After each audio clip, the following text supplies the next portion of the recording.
Salut les petits potes, on se retrouve pour 7 nouveaux threads d'horreur et j'espère qu'ils vont te faire plaisir. Allez, on perd pas plus de temps, prends la boisson de ton choix et installe-toi confortablement. Bon, on a déjà vu pas mal de threads d'horreur de personnes qui sont mentalement instables, qui sont dangereuses pour elles-mêmes mais surtout pour leur entourage et les personnes qui vivent à côté. Mais vous vous dites sûrement, bon de toute façon ça ne m'arrive pas à moi, ça arrive aux autres. Et bien cette histoire nous vient d'une abonnée qui vit l'enfer. Il y a quelques années, la famille de cette personne et elle ont emménagé dans une nouvelle maison. Elle se trouve dans le haut de la ville, c'est calme et isolé du bruit. Dans sa rue, il ne s'est jamais rien passé de bizarre ou de glauque jusqu'à leur arrivée. Tout au long de la construction de leur maison, ils se rendaient régulièrement sur le chantier pour y voir l'avancée et pour se projeter. Par exemple pour choisir leur chambre, acheter de nouveaux meubles, choisir la cuisine, des trucs comme ça. Ils ont rapidement fait la connaissance de leurs voisins d'en face. Une mère et son fils que nous allons appeler Paul pour cette histoire. Au début, tout paraissait normal, sans compter le fait que Paul avait une quarantaine d'années et vivait toujours chez sa mère. Elle trouvait ça bizarre, mais après tout, elle ne les connaissait pas. Chacun vit sa vie comme il le souhaite. Plus le temps passait et plus ils venaient sur le chantier. C'est là que Paul a commencé à leur poser des questions plutôt étranges lorsqu'elle le croisait.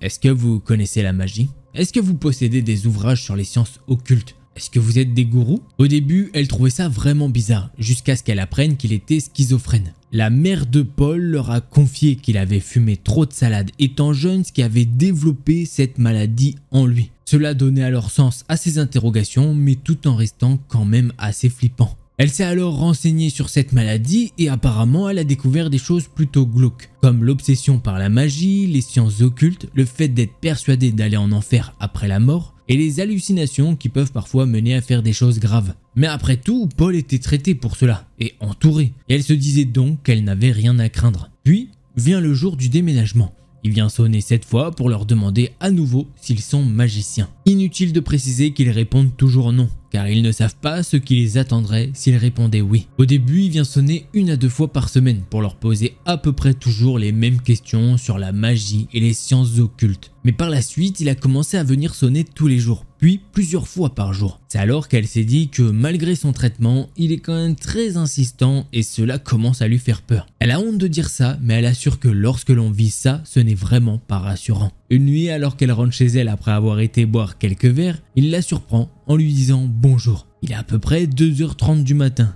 Et ouvrez les guillemets, il faut savoir que les schizophrènes n'ont pas la notion du temps et confondent souvent le jour et la nuit. Je dis ouvrez les guillemets parce que là c'est ce que l'abonné nous dit, je suis pas allé vérifier. Donc voilà, je peux pas dire machin, je suis pas docteur en machin. Donc là, il est en train de fumer une cigarette devant sa maison, ce qu'il fait au moins 10 fois par jour. Étant surprise et ayant peur, elle rentre immédiatement chez elle, verrouille la porte à clé et éteint la lampe pour faire semblant qu'elle n'est plus dans son hall d'entrée. Elle se dit qu'il a fini de fumer sa cigarette et qu'il est rentré se recoucher. Mais non, sa porte d'entrée est faite de plusieurs vitres opaques qui permettent de distinguer une silhouette. De plus, elle a devant sa porte un détecteur de mouvement, ce qui fait que lorsque l'on s'approche de sa porte d'entrée, la lumière s'allume automatiquement. Elle est debout dans son hall d'entrée, immobile pendant quelques minutes le temps que sa peur redescende. Lorsqu'elle aperçoit la lumière s'allumer accompagnée d'une silhouette derrière sa porte, aucun doute, elle sait que c'est lui. Ce n'est que 5 secondes plus tard que la sonnette a retenti. Terrifiée, elle n'ouvre pas la porte, ne voulant pas le voir. C'est alors que sa maman lui écrit un message énervé, croyant qu'elle a oublié ses clés et qu'elle essaye de les réveiller pour qu'ils viennent lui ouvrir. Ce n'est que quand elle comprend ce qui se passe qu'elle commence également à flipper. Il a passé le stade de venir sonner le jour maintenant, il le fait même la nuit. Les jours passent et il ne vient plus sonner. Elle se dit qu'il a compris et qu'il arrêtera. Jusqu'à un matin où il sonne à 6h alors qu'ils sont tous en train de dormir. Le père de notre abonné va lui ouvrir et le gronde, lui expliquant qu'il ne peut pas sonner à n'importe quelle heure comme bon lui semble, qu'il faut respecter la vie privée et rester de son côté. Après cela, elle pense qu'il a été braqué, frustré, triste et elle ne saurait pas trop quoi dire, mais elle sait que dans sa tête de schizophrène, il se passe des choses. Il doit culpabiliser. Quelqu'un doit le gronder dans ses hallucinations, car 2 minutes après, il rentre chez elle. Non, ce n'est pas une blague, il ouvre la porte et entre dans sa maison, pendant qu'ils sont tous réveillés. Son père étant dans le salon, à côté de la porte d'entrée, pète totalement un plomb. Le voisin entre chez eux, s'excuse de les avoir dérangés, mais c'est trop tard, il est allé trop loin. Elle doit se dire que c'est méchant, mais malgré son empathie pour lui et sa maladie, elle a vraiment peur. Ils appellent donc sa maman pour lui raconter tout cela afin que cela ne se reproduise plus, car ça devient vraiment malsain. Elle a peur de sortir de chez elle et de le voir. Être à distance de Paul et lui dire bonjour ne la dérangeait pas. Mais depuis qu'il est entré chez elle, elle le voit comme un fou. Elle a vraiment peur de lui. Quelques semaines plus tard, il ne vient plus sonner, mais elle le surprend en train de parler tout seul. Il est devant chez lui et elle l'entend depuis la salle de bain car elle a la fenêtre semi-ouverte. On dirait qu'il parle à quelqu'un, mais quelqu'un qui est dans sa tête. Il dit « J'irai en enfer ». Non, je peux pas faire ça. Je veux pas prendre un couteau et faire ça. Satan, arrête de me demander de faire ça. J'en ai marre de voir ces images dans ma tête. Arrête de me parler. Il y a encore plein d'autres petits dialogues comme ça. Elle avait déjà peur, mais après ça, elle se dit qu'il est capable de tout. Elle veut qu'il soit interné car sa présence en face de chez elle ne la rassure pas du tout. Malgré son traitement et le fait qu'il vive avec sa mère, elle n'arrive toujours pas à relativiser et ne plus paniquer. Les semaines passent, il continue de venir sonner, de poser des questions sans arrêt sur la magie, les sciences occultes et bien d'autres sujets glauques. Il continue de fumer ses cigarettes devant sa maison et de les aborder chaque fois qu'ils sortent de chez eux. Mais heureusement, il n'est plus jamais entré chez eux et elle espère qu'il ne mettra jamais en pratique ce qu'on lui demande de faire dans ses hallucinations. Elle vit actuellement dans un autre canton pour ses études. Elle ne le voit quasiment plus jamais. Et elle est à présent rassurée, même quand elle rentre à la maison. Elle essaye de l'éviter au maximum et elle espère qu'il ne leur fera jamais de mal. Voilà, c'est comme ça que se termine ce thread. Déjà, un grand merci de nous l'avoir partagé. Et si toi aussi tu veux partager une histoire, c'est sur delcorstory@gmail.com. Ah, je sais pas quoi dire, c'est toujours très compliqué avec ce genre de personnalité. Donc c'est très compliqué, ouais, c'est au cas par cas. Et là, ça fait peur un peu quand même. Allez, on passe au prochain thread d'horreur. Il est en train de fumer une cigarette devant ce...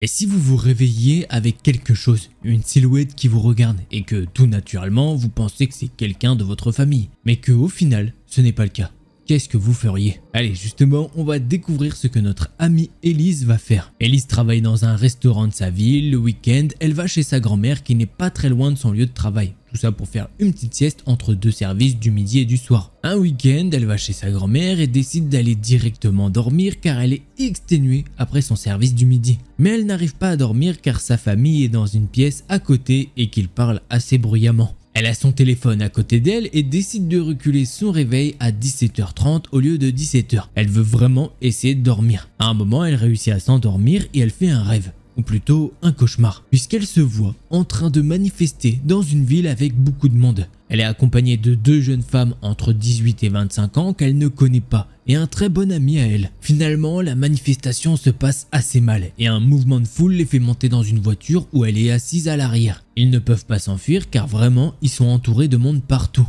Des manifestants recouvrent leur voiture avec des banderoles blanches et ils ne peuvent pas voir les fenêtres et pare-brises, étant donné qu'il y a des banderoles qui obstruent tout. Ils peuvent sentir ensuite que des personnes montent sur la voiture pour essayer de s'enfuir, puisqu'au final, ils n'ont pas forcément le temps de contourner la voiture. Et il y a de plus en plus de monde sur la voiture, debout, qui hurle et qui crie en courant. Et là d'un coup, il y a eu un énorme bruit, jusqu'à ce qu'ils sentent que le toit de la voiture est en train de s'affaisser. Finalement, ils finissent tous écrasés par le poids des personnes sur le toit. C'est à ce moment-là qu'elle se réveille assez brusquement, avec son cœur qui bat très rapidement, et les oreilles qui bourdonnent comme si elle était à plusieurs mètres sous l'eau. Puis là, elle voit une personne dont elle n'arrive pas à discerner clairement la silhouette, à cause du fait qu'elle est dans le noir avec pour unique lumière les filets de lumière du volet. Sur le moment, elle pense que c'est sa sœur ou son neveu qui est rentré dans la pièce avec sa grand-mère qui est venue la réveiller pour qu'elle aille au travail. Finalement, cette ombre qui est au bord de son lit et qu'elle suppose est venue la réveiller, s'éloigne de la porte de sa chambre. Au bout de plusieurs secondes, cette silhouette disparaît et elle cligne des yeux pour voir plus clair. À partir de ce moment, elle prend son téléphone pour essayer d'utiliser la lumière de son écran et elle voit qu'il est 17h04. Il s'est donc passé uniquement 4 minutes entre le moment où elle s'est endormie et son réveil. Elise se lève et va demander à sa famille si quelqu'un est entré dans sa chambre. Et tout le monde lui dit que non. Et ils ne sont pas le genre de personnes à faire ce genre de blague. La porte était fermée et elle n'a pas entendu la porte s'ouvrir quand l'ombre est partie. L'ombre a clairement disparu et n'est pas passée par la porte. Elise est quelqu'un de très rationnel, même si elle a déjà eu des expériences assez difficiles à expliquer. Elle essaye toujours de trouver une explication sans rentrer dans les phénomènes d'esprit ou de fantômes. Mais elle nous avoue que pour ce coup-là, elle aimerait entendre ce que vous, dans les commentaires, en pensez, que ça soit rationnel ou non, si vous avez eu des expériences similaires. Après ça, elle a eu beaucoup de mal à dormir dans le noir pendant plusieurs semaines. Maintenant, ça va beaucoup mieux, mais elle y pense encore très souvent. Ah, je pense qu'elle était extrêmement fatiguée parce qu'elle s'endort et elle tombe directement en sommeil paradoxal et tout. dinguerie. Bon, j'allais dire GGAL, mais non, pas du tout. Mais vraie dinguerie, putain, d'ailleurs, on n'en parle pas assez, hein, mais son cauchemar, il était vraiment... C'était déjà un thread d'horreur en lui-même, une manifestation qui part en cacahuète. Tout est ouf, j'ai bien aimé le thread. Voilà, on passe au prochain.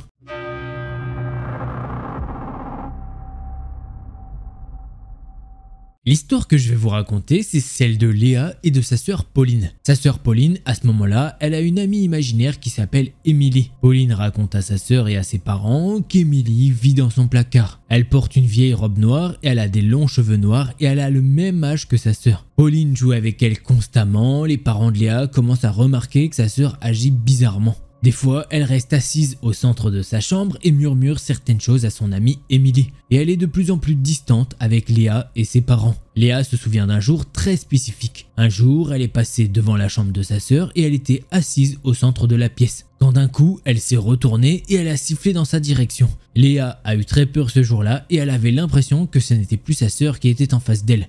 Son visage était déformé. Quand elle a fait ça, Léa a couru et s'est dirigée vers ses parents pour expliquer ce qui venait de se passer. Ils ont laissé Léa dans le salon tandis qu'eux sont montés dans la chambre de sa sœur et de là, elle a pu entendre sa sœur hurler extrêmement fort. Elle a alors crié sur les parents en disant qu'elle pouvait le faire et qu'ils devaient aller dehors. Depuis, les deux sœurs ont grandi et Léa a maintenant 24 ans. Elle lui a dit récemment que avant, Émilie avait l'habitude de faire des choses horribles et de lui faire du mal. Un jour, Pauline se rappelle qu'elle s'est réveillée sur le toit de la maison, mais elle ne sait pas comment elle est montée en haut. Apparemment, Émilie détestait au plus haut point leurs parents et elle a monté Pauline contre eux. Depuis, Pauline déteste parler de ça et Léa n'ose pas lui demander pourquoi. Tout ça s'est déroulé dans leur ancienne maison. Quand ils ont déménagé, Émilie avait disparu. Cette fameuse amie Émilie a causé beaucoup de tort à sa famille et ça pendant longtemps. Et maintenant, ils sont contents d'avoir quitté cette maison de malheur. Voilà, c'est comme ça que se termine ce petit thread d'horreur que j'ai kiffé. J'aime bien quand il y a un ami imaginaire ou quoi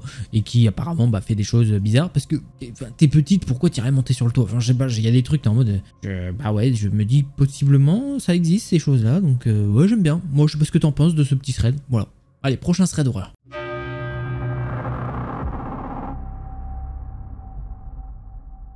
Imaginez, vous vous inscrivez sur un site de rencontre et que malheureusement, vous tombez sur une personne qui a fait l'un des pires crimes possibles et que potentiellement, vous êtes la suivante sur la liste. Mais que, bien évidemment, vous ne vous en doutez pas du tout. C'est ce qui va arriver à Tiana. Elle utilise généralement les sites de rencontre dans l'espoir de trouver une personne décente avec qui sortir et établir des liens. Cependant, le site qu'elle utilise, il y a beaucoup de personnes malhonnêtes et beaucoup de ratés. Mais malgré ça, elle reste optimiste et continue de vérifier les messages sur ce site tout le temps. Puis un jour, elle reçoit un message d'un gars en apparence normale, qui semble avoir beaucoup de bonnes choses pour lui. Après avoir discuté un peu, elle se sent vraiment bien à l'aise avec lui pour lui donner son numéro de téléphone personnel, ce qu'elle ne fait que très rarement. Ils discutent pas mal de temps ensemble et découvrent qu'ils ont beaucoup de choses en commun. Elle nous dit qu'ils ont tous les deux des hobbies un petit peu particuliers et qu'ils ont une collection de choses ringardes tous les deux. À ce moment-là, elle a vraiment envie de le rencontrer en personne. Ils organisent donc une journée pour sortir prendre un brunch dans un endroit local. Il lui dit qu'il est excité de la rencontrer et elle lui dit qu'elle est excitée à l'idée de le rencontrer. Le jour du rendez-vous, ils ont passé une bonne journée et ont parlé de diverses choses. C'est un homme extrêmement grand et bâti comme un bœuf, ce qui est vraiment intimidant pour Tiana. Mais elle aime bien les gars de grande taille donc ça ne la dérange pas du tout.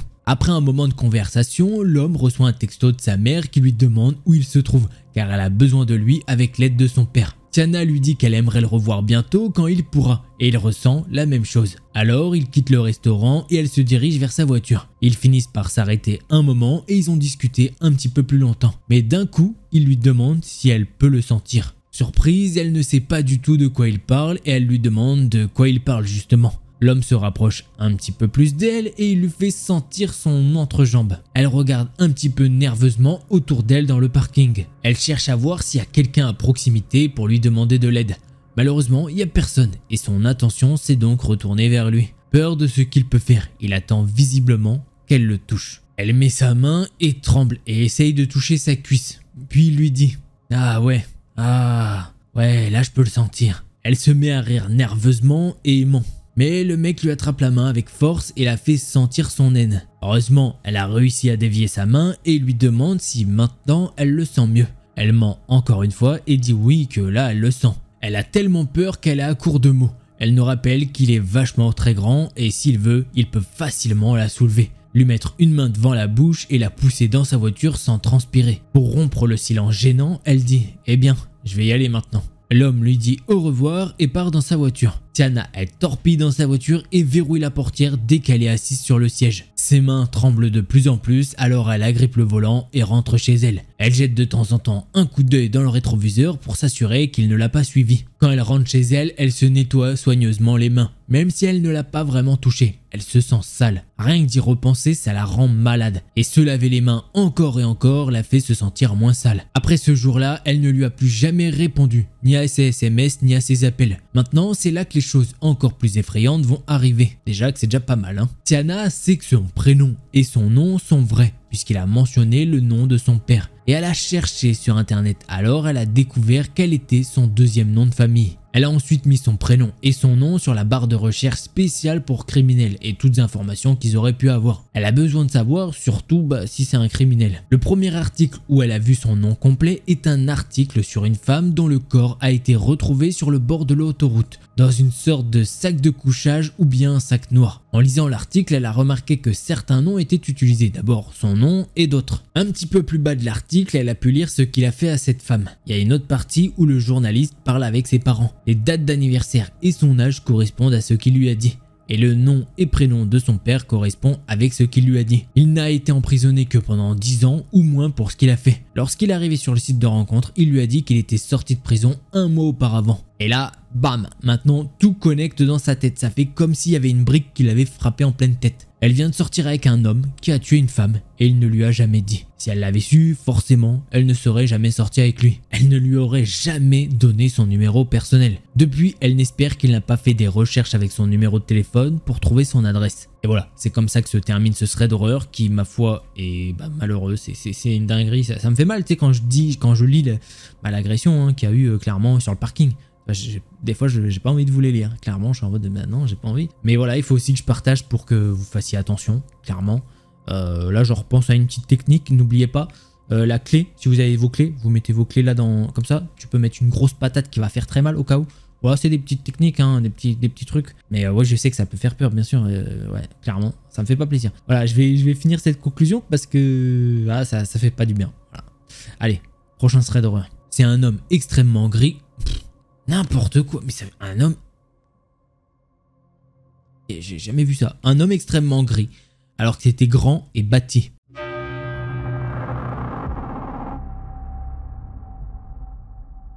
On a tous plus ou moins déjà vu dans les films d'horreur une chambre assez lugubre ou une chambre assez spéciale. Et dans notre histoire, cette chambre a comme surnom la chambre jaune. Chez ses grands-parents, Emma et sa sœur Lily ont pour habitude de dormir dans une chambre recouverte d'un papier jaune, d'où son surnom. Personne n'a jamais trop su pourquoi, mais sa sœur et elle n'aiment pas dormir dans cette chambre. En fait, elles ont même très peur d'y dormir, ou même d'y mettre les pieds. Mais à chaque fois, elles ne savent pas pourquoi elles ont ce sentiment. Cette chambre, à part sa couleur, est normale, mais les sœurs ne s'y sentent jamais bien.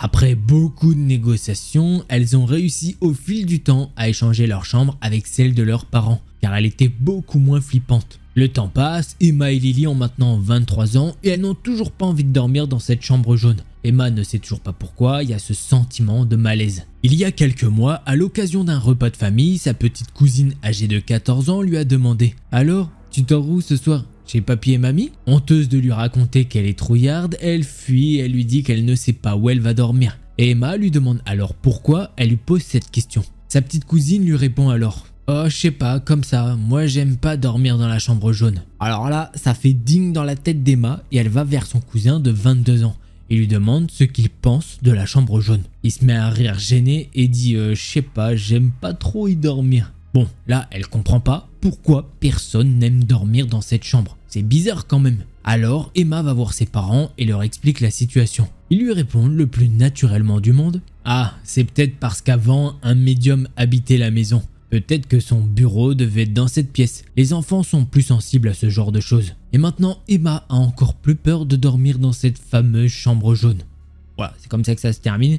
Mais ouais, bah peut-être déjà le papier peint, les gens, personne n'en voulait. Vraiment, le papier peint, ils étaient en... Non, je veux pas de cette chambre jaune. Voilà, dites-moi si t'as une chambre jaune. D'ailleurs, dans les commentaires, hop, tu me le dis. Et normalement, est-ce que t'arrives à dormir là-dedans? Bon, bah, je pense que oui. Mais là, peut-être qu'il y avait un côté flippant, effectivement. Peut-être que le médium, on sait pas ce qu'il a fait, je sais pas. Mais voilà, allez, prochain thread d'horreur.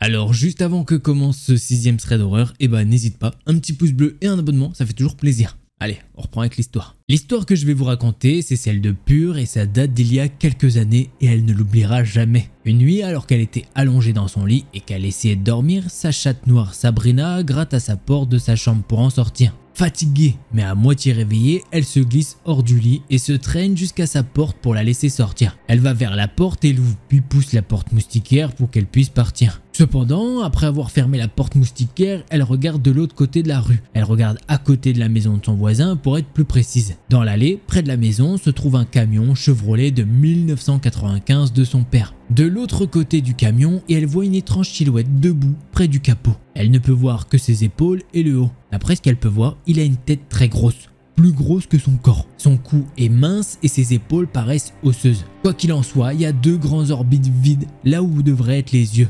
Mais il n'en avait pas. Ils sont noirs comme deux trous vides sur sa peau pâle. Maintenant, le reste du visage, elle ne pourra pas l'oublier. On aurait dit que la moitié supérieure de son visage était recouverte de peau. Et plus elle se dirigeait vers ses mâchoires, plus elle semblait déchiquetée. L'endroit où se trouvait la mâchoire était un os complet. Et elle avait un large sourire plein de dents alors qu'elle se tenait là et semblait la regarder droit dans les yeux. Bon, Pure, elle porte des lunettes pour voir à distance parce qu'elle est myope, donc elle déplace sa vue sur ce qui lui semble flou dans le buisson.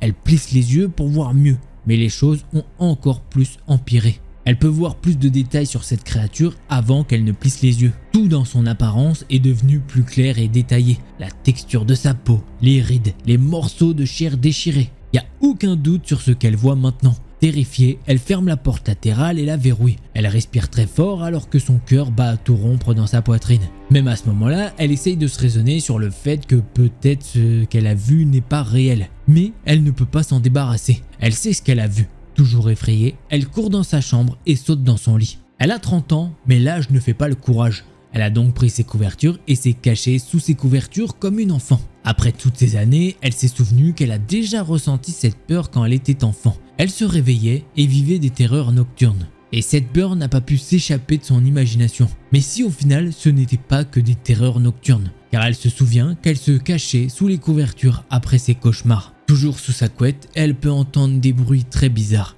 comme si quelqu'un grattait avec un clou sur le mur à côté de sa chambre. Elle peut même entendre comme si quelqu'un essayait de cogner ce clou légèrement à chaque fois. Sa panique augmente et elle se sent de plus en plus à la merci de son traumatisme de son enfance. Elle se met alors à pleurer et de dissuader cette peur de l'envahir. Peut-être que c'est pour lui faire peur que cette créature fait toutes ces choses et qu'il prend son pied. Pure essaye de se calmer et de se dire que tout se passe bien. Alors qu'elle commence à se détendre, les grattements cessent et tout redevient silencieux. Autant vous dire qu'elle n'a jamais revu cette chose et essaye de se convaincre qu'elle a halluciné. La nuit suivante, alors que son chat voulait de nouveau sortir, elle a regardé à contre-cœur l'endroit où la créature se tenait la nuit dernière. Mais rien dans la zone, il n'y a rien qui ressemble à une créature. C'est à ce moment-là qu'elle a compris que ce qu'elle avait vu était bien réel et cette prise de conscience lui a fait encore plus peur. Elle espère ne plus jamais revoir cette chose. Et voilà, c'est comme ça que se termine ce thread d'horreur et d'ailleurs, on va passer au prochain.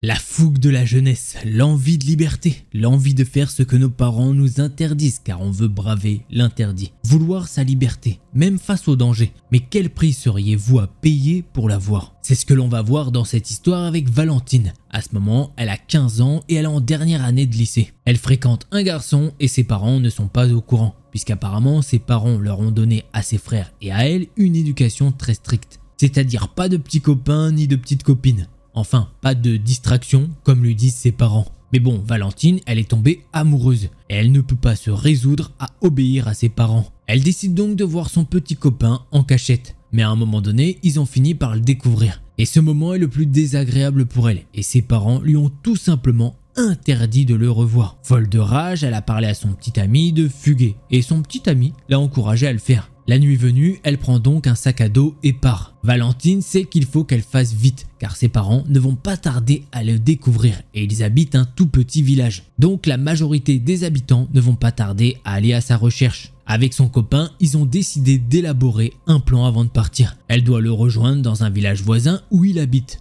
Elle sait que cette fugue ne sera pas éternelle et qu'ils vont finir par la retrouver, mais elle veut en profiter un max. Elle en veut vraiment beaucoup à ses parents et elle veut voir son copain et surtout se venger de ses parents. Elle veut que ses parents aient peur, qu'ils regrettent d'être aussi stricts avec elle. Et s'il la retrouve dans les bras de son copain, à ce moment-là, cela ne fera qu'empirer la situation. Elle veut leur faire croire qu'elle a disparu, que quelque chose lui est arrivé, leur faire regretter. Et Valentine veut disparaître quelques jours, sans savoir encore comment elle allait faire ni où elle allait dormir pendant tout ce temps. Elle va donc dans la direction opposée où elle doit rejoindre son copain et elle s'enfonce dans la forêt qui borde leur village. Elle traverse toute la forêt avec sa lampe torche car il fait nuit noire. À plus de la moitié du chemin, elle commence à regretter d'être venue. Elle commence à avoir peur d'être seule dans les bois en pleine nuit. Mais trop tard pour revenir en arrière. La sortie de la forêt n'est plus très loin. Ça prendrait trop de temps à rebrousser chemin. Une fois sortie de la forêt, il y a deux chemins possibles. Longer la route ou bien traverser le tunnel qui se trouve en face. Valentine connaît très bien les lieux et elle sait qu'en longeant la route, elle va sûrement se faire repérer par quelqu'un qui serait sûrement à sa recherche. Donc sa meilleure option, c'est le tunnel qui fait 2 km de long environ et il rejoint la ville. Avec le recul, elle se dit qu'elle aurait juste pu s'asseoir dans ce tunnel, qu'elle aurait pu attendre de trouver où aller, au moins personne ne la trouverait. Puisque si quelqu'un était venu, il lui aurait juste suffi de se cacher derrière les montagnes de détritus qui jonchaient les bords du tunnel. Ouais, il y avait plein de vieux meubles et des sacs poubelles, des containers à roulettes, enfin bref, plein de bordel. Mais non, elle décide de commencer sa longue traversée du tunnel. Elle est toujours avec sa lampe torche car à l'intérieur, elle ne voit rien.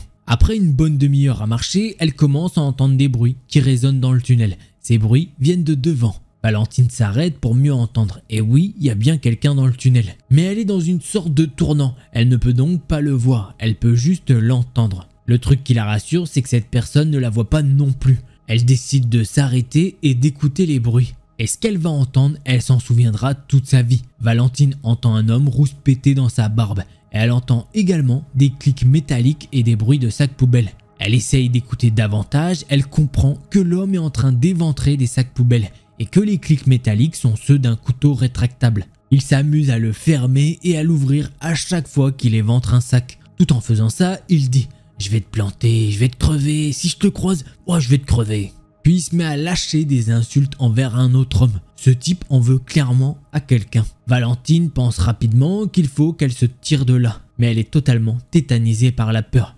Elle sent que son corps ne bouge pas. Elle est incapable de bouger. Totalement paniquée, elle commence à sangloter. Elle essaye de toutes ses forces de retenir ses larmes. Mais c'est impossible. Il y a alors un couinement qui s'échappe de sa gorge. Et le type dans le tunnel peut l'entendre. Les bruits de sacs poubelles s'arrêtent net et elle commence à entendre des bruits de pas dans sa direction.